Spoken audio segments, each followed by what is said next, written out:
Hi everyone, welcome back. In the last two sessions, we covered a few important topics. We first talked about mapping the competitive market landscape. For example, how to build a real-time, accurate view of your competitors and customer segments with the help of AI. We also looked at measuring competitive advantages and spotting threats.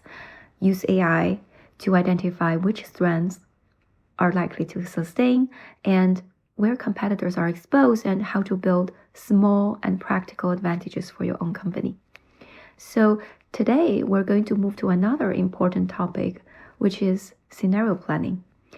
Scenario planning is the practice of answering the what-if questions before disruption or change hits so that your team can be prepared to respond with confidence when the change actually happens. So maybe let me start with one of my own stories. I once worked on a product launch that our team had been preparing for over many months. Our engineering team had worked through all the features and tested them thoroughly. Our marketing team had crafted a compelling campaign and also fine-tuned with the right messaging. Our sales team also lined up with leads and prospects. We were all very confident, excited, and ready. And then, just a few weeks before the launch, a competitor announced almost the same feature. You can imagine the mood in the room shifted instantly. What had been energy and optimism suddenly turned into stress. And the questions then became, should we accelerate our product launch timeline?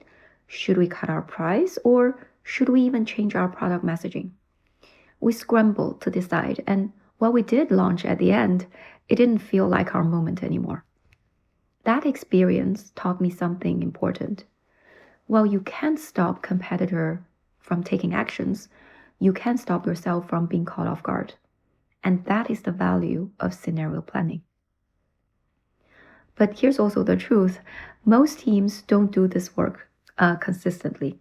Our leaders would rather focus on the actual product roadmap, set the launch date, and set the right targets. Talking about what ifs feels impractical and maybe even like a distraction. The problem is, ignoring scenarios doesn't make them less likely to happen. It just means when they do happen, you have less time to prepare. I've seen teams without scenario planning wasted days and weeks debating their responses. Even worse, some of them panic. They could slash prices too deeply, they could promise product features that don't even exist, or they could push out messages that don't hold up. The damage from those rushed reactions could end up even worse than the competitor move itself.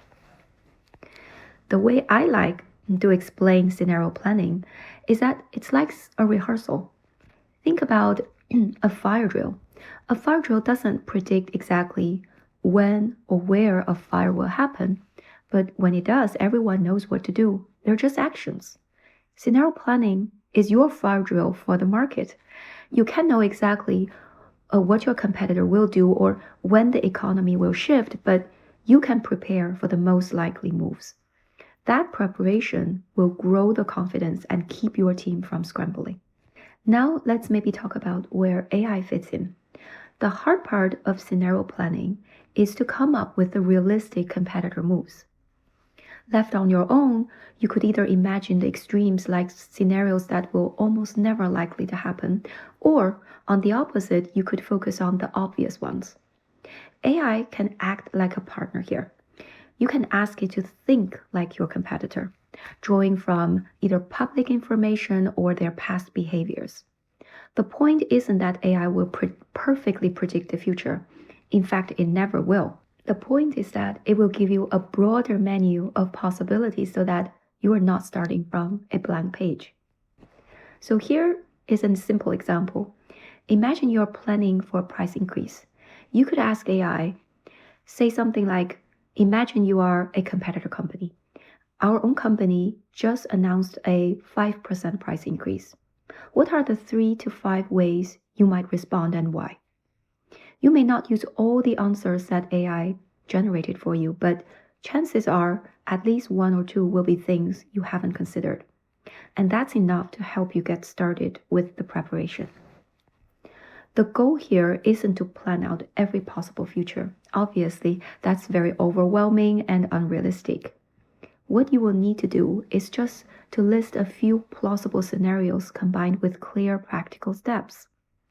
Think of each scenario like a short answer to a few key questions. For example, what triggered the situation? What your competitor is likely to do? And what are the first few steps for your team? That's it. Very simple.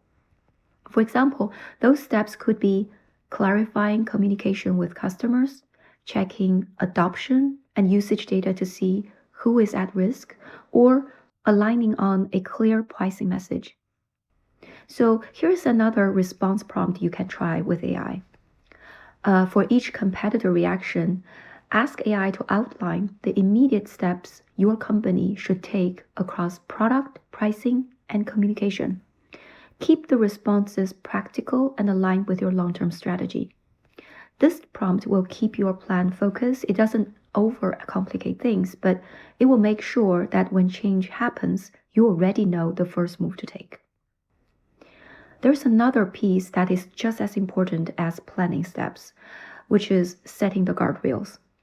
These are the things you will decide in advance, which is what you won't do, no matter how tempting or urgent you may feel in the moment.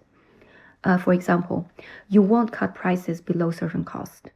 You also won't promise product features that won't ready. You won't enter a specific market where you can't even provide proper customer support. Those type of guardrails will protect you from the short-term panic moves that can lead to long-term damage or loss.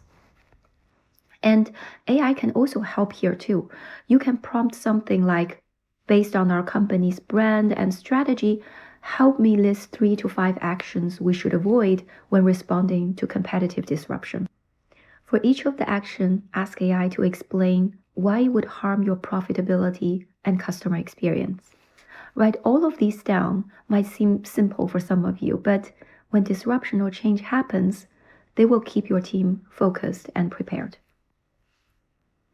Also, I have to highlight it for you, scenario planning doesn't work if you treat it as a one-time exercise. The best teams will incorporate scenario planning into their regular cadence. Each month or quarter, maybe spend about 30 minutes asking your team, what is the one trigger we might face in the next few months? How might our competitors respond? And what are our key steps to address these responses? And what won't we do? If you use AI to prepare a draft in advance, that 30-minute session is enough to produce at least 1 or 2 solid scenarios. And over time, you will be able to compile a library of playbooks that your team can draw on whenever change or disruption happens. So here's my takeaway. Scenario planning is really about reducing the surprise factor. It's like rehearsing, so that when change happens, you already know your moves. Here's my suggestion for you this time. Let's say pick one real initiative. Maybe it's your next product launch or price change. Ask AI to simulate your competitor reactions. Choose 1 or 2 that feels most practical to you. Write down your first steps and your guardrails, and then package all of that into one-page scenario plan. This could potentially save you weeks and months of stress later. In our next session, we're going to move into product and feature intelligence. This means comparing features that your customer really care about, improving your product and feature positioning, and set the right prices so that you could optimize your return on investment. So thanks for listening again. I'll see you next time. Bye.